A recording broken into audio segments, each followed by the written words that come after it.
Hello everyone. इस video के अंदर आज मैं आप लोगों को बताऊंगा कि किस ऑर्डर में आप अपने गेट ईसीई एग्जामिनेशन के सब्जेक्ट्स को प्रिपेयर करना स्टार्ट कर सकते हैं। ओके। कई बार हमारे पास क्या होता है, एक सब्जेक्ट दूसरे सब्जेक्ट से लिंक्ड होता है। ओके। सो हम लोग अगर चाहते हैं कि हमें किसी सब्जेक्ट को समझने में प्रॉब्लम्स ना हो, तो हम लोग इस स्पेसिफिक ऑर्डर को ही फॉलो करने की कोशिश करेंगे। ओके। सबसे पहले हम लोग कोशिश करेंगे कि हम लोग अपनी 8th क्लास, 9th क्लास और 10th क्लास की बेसिक मैथमेटिक्स को कवर अप करें। जिसके लिए जो हमारे पास सब्जेक्ट दिया गया है वो है हमारे पास एप्टीट्यूड का सब्जेक्ट। ऑलराइट। इसको कवर अप करने के बाद हम लोग फॉलो करेंगे अपने इंजीनियरिंग मैथमेटिक्स के सब्जेक्ट को। जैसा कि आप सबको पता है कि ये दो सब्जेक्ट्स जो हमारे पास हैं वो हर एक गेट की ब्रांचेस में कॉमन होते हैं और इनका वेटेज भी लगभग बराबर ही होता है हर एक गेट एग्जामिनेशन के अंदर। सबसे पहले आप लोग इन्हीं दो सब्जेक्ट्स को कवर अप करने की कोशिश करेंगे, बिकॉज इनके बहुत सारे प्रॉब्लम्स और बहुत सारे कंसेप्ट्स हमारे पास और सब्जेक्ट्स के अंदर भी काम आएंगे। ठीक है। नेक्स्ट हम आते हैं अपने कोर ईसीई के सब्जेक्ट्स के अंदर। देन जो मैंने फर्स्ट यहाँ पे कैटेगराइज किया है सब्जेक्ट, वो है हमारे पास नेटवर्क थ्योरी का सब्जेक्ट, जिसको आप लोग नेटवर्क थ्योरी भी बोलते हैं और आप लोग सर्किट थ्योरी भी बोलते हैं। ये पढ़ना हमारे लिए क्यों ज़रूरी है, तो याद रखिएगा इसके बहुत सारे एप्लीकेशंस हमारे पास एनालॉग के अंदर भी काम आएंगे। सो इसको आप सबसे पहले स्टार्ट करने की कोशिश कीजिएगा। नेटवर्क थ्योरी के बाद आप लोगों को कोशिश करनी है कि आप लोग इलेक्ट्रॉनिक डिवाइसेस एंड सर्किट्स को पढ़ें। जो आपके पास सब्जेक्ट है इलेक्ट्रॉनिक डिवाइसेस एंड सर्किट्स, जिसको आप लोग शॉर्ट फॉर्म में ईडीसी भी बोलते हैं।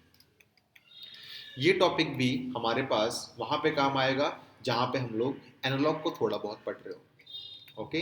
सो एनालॉग को समझने के लिए आप लोग ईडीसी सब्जेक्ट को नेटवर्क थ्योरी के बाद ही पढ़ें। ठीक। नेक्स्ट आप लोगों को पढ़ना है इसके बाद एनालॉग सिस्टम्स के बारे में। ओके। सो हमारे पास नेक्स्ट जो रहेगा वो रहेगा हमारे पास एनालॉग। जो भी हमने ऊपर पढ़ा है नेटवर्क थ्योरी के अंदर और इलेक्ट्रॉनिक डिवाइसेस एंड सर्किट्स के अंदर, वो सब कुछ हमारे पास इस सब्जेक्ट के अंदर काम आने वाला है। ओके। ये प्राइमरीली आप लोगों का मैंने फर्स्ट पार्ट में इसको डिवाइड किया है। ठीक है। आप फर्स्ट फेज में इन तीन सब्जेक्ट्स को पढ़ सकते हैं। देन उसके बाद मैंने जो नेक्स्ट पार्ट डिवाइड किया है वो डिवाइड किया है सिग्नल्स एंड सिस्टम्स का। ओके।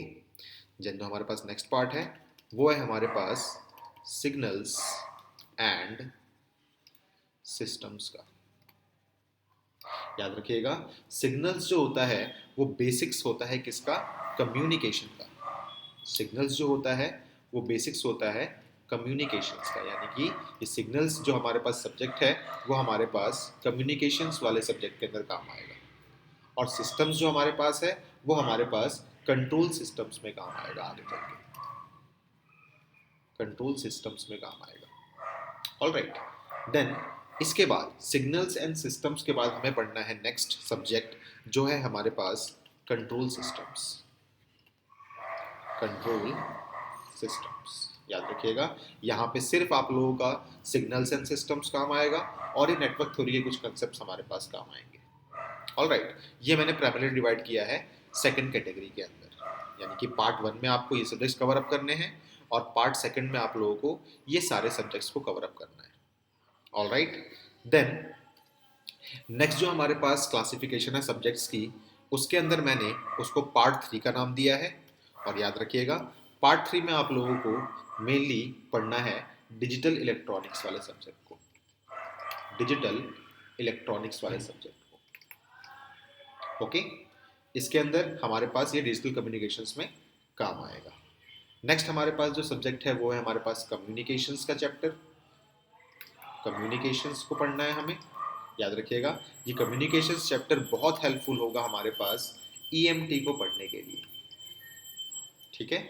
और लास्ट जो हमारे पास सब्जेक्ट्स होंगे वो है हमारे पास इलेक्ट्रोमैग्नेटिक थ्योरी, ओके, ईएमटी जिसे हम बोलते हैं। तो आप लोग भी कोशिश कीजिएगा कि आप लोग अपने पूरे पूरे गेट सिलेबस को इसी ऑर्डर में फॉलो करें, ताकि आप लोग जब कभी भी कोई सब्जेक्ट को पढ़ें तो उसका प्रीवियस सारा बेसिक्स आप लोगों का प्रीवियस सब्जेक्ट्स में ही कवर अप हो गया हो, जिससे आप लोगों को किसी सब्जेक्ट को समझने में कोई प्रॉब्लम भी नहीं होगी। और अगर किसी सब्जेक्ट का कोई कंसेप्ट सेकेंड सब्जेक्ट में लग रहा है तो वो भी आप लोगों को ईजिली अंडरस्टैंड हो जाएगा। ऑल राइट दोस्तों, मैं आपको एक चीज़ बता दूं, मैं अपने इस पूरे चैनल के अंदर कंसेप्ट थ्रू क्वेश्चंस वाले कोर्स को लेकर आऊँगा।